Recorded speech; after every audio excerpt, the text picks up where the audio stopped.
And that, my friends, is a big-time program win, a big-time get you some reach down deep when you have to have it. Make no mistake, Oregon State as a program is very, very, very tough. That's a good program. We all know the history, 3 national championships. But if you just want to fast forward, this is a super regional for the 3rd time in 5 years under the current coaching regime. So they're consistently good. They play very well at Goss.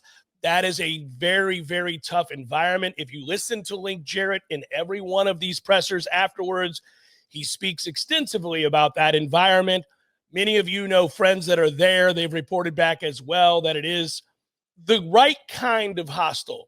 And I think that's important to stress. But also, I think that that's an Oregon State team that plays the game in a way that's going to make it difficult on you. They know what they're doing. That's a good baseball team.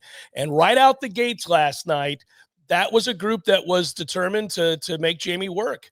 And Jamie said himself afterwards, Jamie Arnold, that slider early was not as effective, as deep as he wanted it to be. And they took advantage of it, scored their only run of the game. It's a big 2-out hit, fighting it off to left. But I think you saw, Tom, I think it was 29 pitches in the first. I'm going by memory, 21 pitches in the second. And I remember thinking he's only going to pitch 4 or 5 innings tonight. And this would be a devastating turn of events because Florida State's bullpen is not talented enough or deep enough to really make up the difference if your ace only goes 5 on the road against an elite team like that. But alas, an ace he was because he began to locate that slider. It is his wipeout pitch. It's the pitch that the pros talk about. It's not the 97 and 96 that he throws the fastball with, which is nice from the left side and important, but the slider's the pitch. And when he began to locate that, he began to dominate. The strikeouts went way up, and I think you saw at that point it was a matter of whether or not Florida State could muster the runs. And I gotta give the team a lot of credit because I know we all, and I did to some extent the night before, would ask a lot of questions of this bunch had they just gone 0-2, had this been a bitter disappointment to a very good season, and we would have questioned toughness and mental fortitude and all those things. But they don't get tougher, wins don't, than the one they got last night. That was big. Yeah, it was a hornet's nest for the first half an hour, 45 minutes that you had to battle through. And in a sense, it's a bit of a disadvantage in that sense that they bat first coming off of the way they win because they have a chance to put a run on the board and get the crowd extra involved. If this was a standard away series and you bat first, you want the chance to put a run on the board just to quell everything. But that only amped up the issues for Florida State. I was a little more optimistic that maybe we get 6 out of Jamie just because I was thinking 125 pitches the whole way. I'm like, man, there ain't no way. Link is very careful. He treats his pitchers with a lot of respect, understanding that this is a stop along the way. It's an important stop, a critical one. But if you're going to be a major league arm, we have to treat that as such. It's not like Carlos Rodon back in the day for NC State throwing 180 pitches or whatever ridiculous number they would throw him. But I'm going to protect you through the season so that you can give me what I need when we got to have it. And then you get a couple of quick innings there, and it settles everything down. Even though Oregon State had the momentum, and you felt a little bit hopeless, at least I did, in the moment where the top of the order is not even coming close to Kleinschmidt's pitches. They're swinging under him. They're swinging over him. The shadows are building, so that creates another layer of issues. We needed Jamie to do the thing that Wes Mendez did last week when we were down 2-0 to Mississippi State, which was just keep throwing zeros up there, man. Keep getting zeros. He embodied everything that we did as a team, but you needed that response from everybody across the board. And now it feels a little bit different waking up in Corvallis as an Oregon State fan today for a Game 3. Go, oh, boy. All right, I don't know what we're going to see today. Well, if they see the Mendez that has taken them out each of the last 2 starts, they're in deep trouble. This is a guy that's been fantastic. He's risen to the moment. He has become kind of an electrifying force. He pitches with a lot of emotion, but he's also got good stuff, man. He's elevated that fastball. I would say, too, one of the things I'm frustrated by this, and you got to be careful because I want to respect the other team immensely. I do respect that Oregon State program. Man, You could argue, you certainly could, that Florida State should have already won this series. They've had the lead for the vast majority of the innings played in this series. They have been, in my estimation, the better team. They had a meltdown in the ninth of a game, and other than that, they've been the better team. And it's frustrating. At the same time, I would say that winning games and getting to within one game of Omaha with the top of your order struggling as mightily as they are to simply put the bat on the ball is really quite something. It's a testament to how well they pitch is what it is. It's a testament to how well they keep themselves in games while posting a bunch of zeros offensively over and over and over again. There's no getting around the fact that Lodis is totally lost and has been non-impactful when it comes to plate appearances and big moments. Max Williams has come through twice when he's had to come through and had some patient at-bats. That looks like he's coming around a little bit.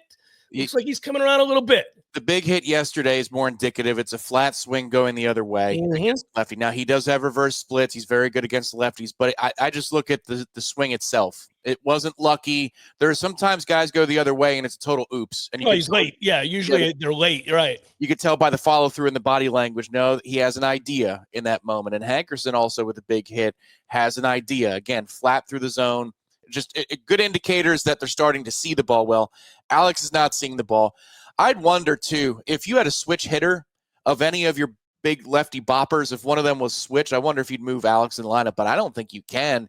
You need to keep him where he is in order to stagger against having a lefty come in and being able to mow guys lefty-lefty. But then again, if Max has reverse splits, maybe you move him up to second. I don't know. You might just need to do something to press a button because it doesn't look like he's snapping out of it anytime soon. It can all happen with one bleeder, but Lodis has that faraway look, and it's just awful timing for that to happen. It happens to everybody over the course of a season. Yeah, baseball's a cruel game. One of the things you do when you keep guys where they are despite the futility, and that's what he's done so far, has Link, is you try to ride the wave for him to come out the other side. There's a part of you that says, if somehow we survive this stretch and get to Omaha, maybe the light bulb goes off at just the right time, and he begins to really see it when he has to see it.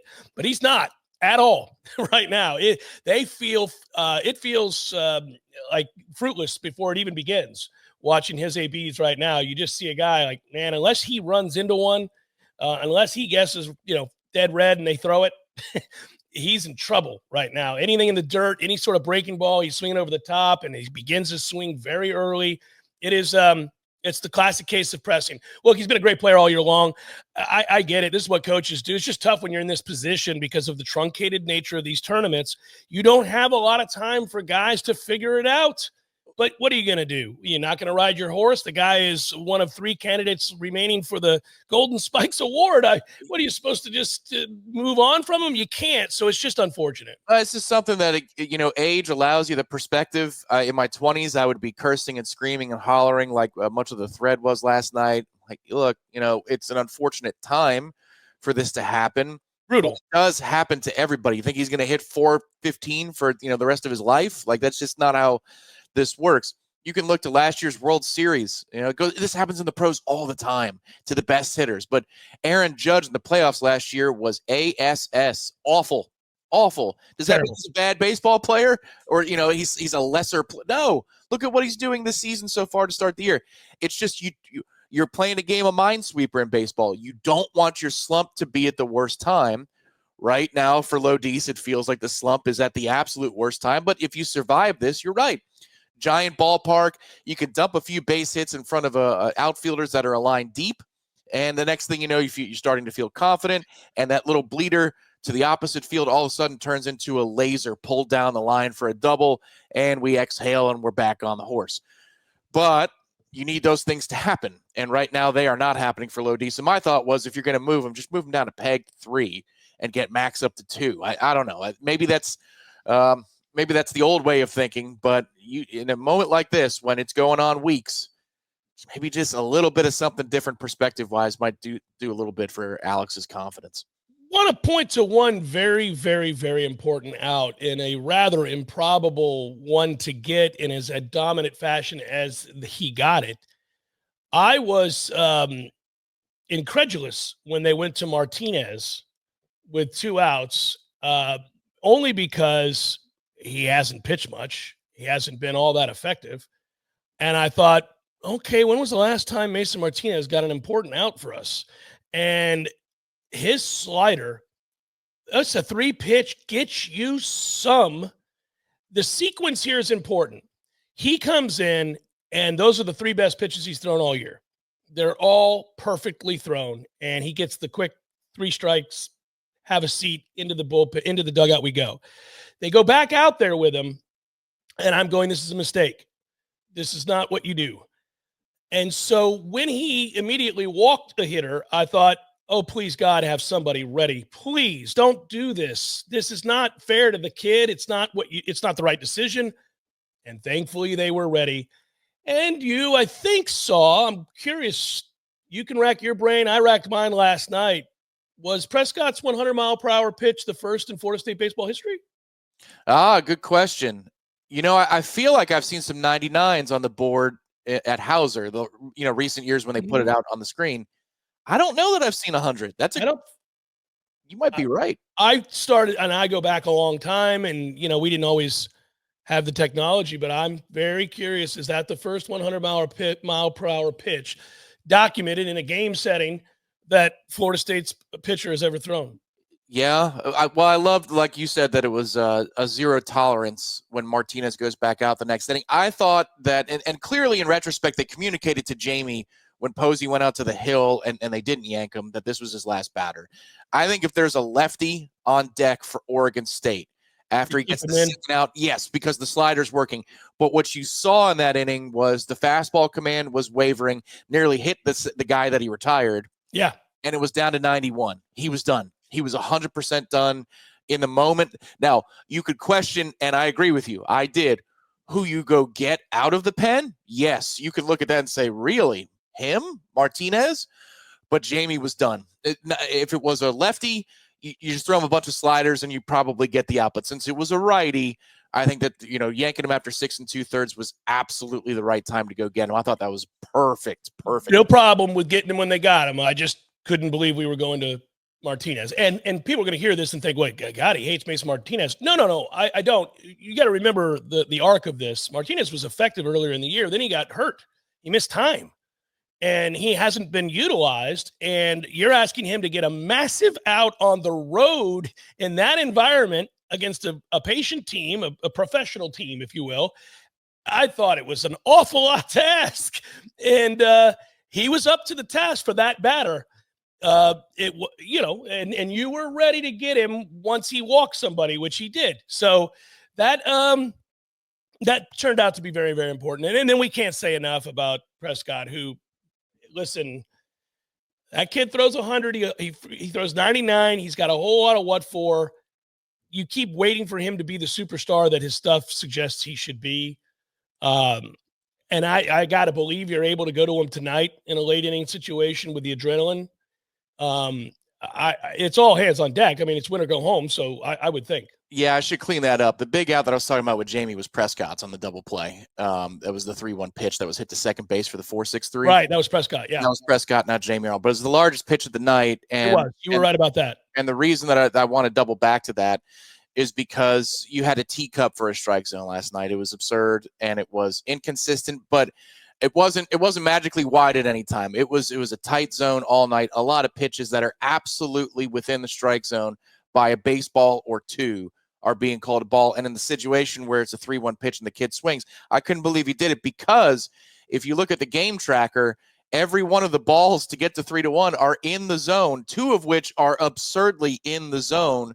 So why the hell are you swinging there? Because our bullpen has control problems to begin with. It could be a generous strike zone and we will still miss it ridiculously. But for Prescott to get that double play in that situation is huge. I wonder if he's available back-to-back days. Link has often talked about how they stretch these guys out for 60 pitches, 55 or 60 pitches. It's not just about giving them an inning or two. So I would think if you need to get 3 outs or fewer, he's probably available tonight. And after the performance he turned in yesterday, that would be I would think his confidence would be soaring and the adrenaline would see him get back up to the high 90s again if need be. There's a pitch that Jamie threw on a slider that the spin rate is through the roof, and I'll just tell you, I had access to something, and they can see what's in the zone. They can see the arc. They can see the spin. They can see, induced vertical. All this stuff. They can see all those. There's a pitch, Tom, that if I will show you later, that they called a ball that I don't know how kids don't get thrown out of the game. I mean, it's pretty much middle. Was it the second inning? The second inning, he got squeezed in an unholy way. It's later, but it's a big pitch when he had to have it. And I can tell you this, if you go back, and I'll have to go back and look at the inning, might have been the fourth. He gives a long look at the umpire as he's getting the ball back, and West held it like before he threw it back, he's kind of letting the umpire know, like, hey man, that ain't it. That's not what we do here. You just missed the hell out of that pitch. So it was tight for both teams, though. It was tight for both teams. So that's all you can ask. If you're going to be that kind of an ump, you better be a consistent one. And he was, in regards to missing calls for strikes for both teams. I haven't seen puckering like that since I don't know when. And Gage Harrelson worked a walk in which I think there was one struck out twice. Yes, I there might have been one legitimate ball of the 4, and maybe, yeah, he would have been down on 4 pitches if it was called properly. I was like, well, that's okay. All right, Gage, we got us a freebie there. Let's go. And then the next one, I'm like, okay, that's what we're doing out here. The other thing I want to point out here is, superstition and juju. You may not believe in it. Maybe I don't either. But I'm here to tell you that it's because Oregon State was told to take down the beer wall and replace it with water is the reason that we're going to win this thing in 3. Because that beer wall was impressive on a Friday night. They were building it up less so on a Saturday. They had a couple of kids in the first 2 rows, so a few people popping the Topo Chicos. But when they had to change it to the water bottles, things started turning for Florida State. Why did they do that? Can we not be so sensitive? I thought it was great. I mean, look, if you watched Arkansas, Tennessee yesterday, and I did, and that was a great game. Arkansas is hilarious. Their fans don the beer hats when they're loaded and all that. I mean, they got a beer flag, for Christ's sakes. I mean, I don't know. Very, very sensitive. Very, very sensitive. Yep, and it's going to cost them everything. Stay hydrated, Oregon State. There you go, with all that water. Yeah, no, I thought it was funny, too. Listen, at the end of the day, the crux of this really quick emergency pod video is that Florida State got a big win in a pressure-packed situation. That's self-evident because they're still playing with the right to go to Omaha tonight at 9 freaking o'clock on a Sunday, again with this nonsense. Anyhow, that's an answer to the we never win big games crowd. Yeah. I mean, yeah. I want people, again, especially when you get that upset. I hate losing. I get very frustrated. Circumstances certainly pointed out by all of us that that are tough to take, but don't make the leap of magical thinking. And people do this all the time. They're like, oh, well, we're just never going to win. What, because we lost tonight in heartbreaking fashion? We're just never going to win again. I mean, I had a guy tweeting at me that why I called the poster silly, and this guy wrote back, how's it silliness? We've never won anything. First of all, it's simply not true. But secondly, Mississippi State, Tom, won the national championship a few years ago. They hadn't won a championship in any sport, in anything, in 120-something years. Yeah. Should they have just stopped playing? Just never play because they hadn't won? I mean, it's just dumb. Don't do that. You know how hard it is to be one of the 4 remaining teams standing in the nation a year ago? 4 teams were still playing college baseball at the end of the year.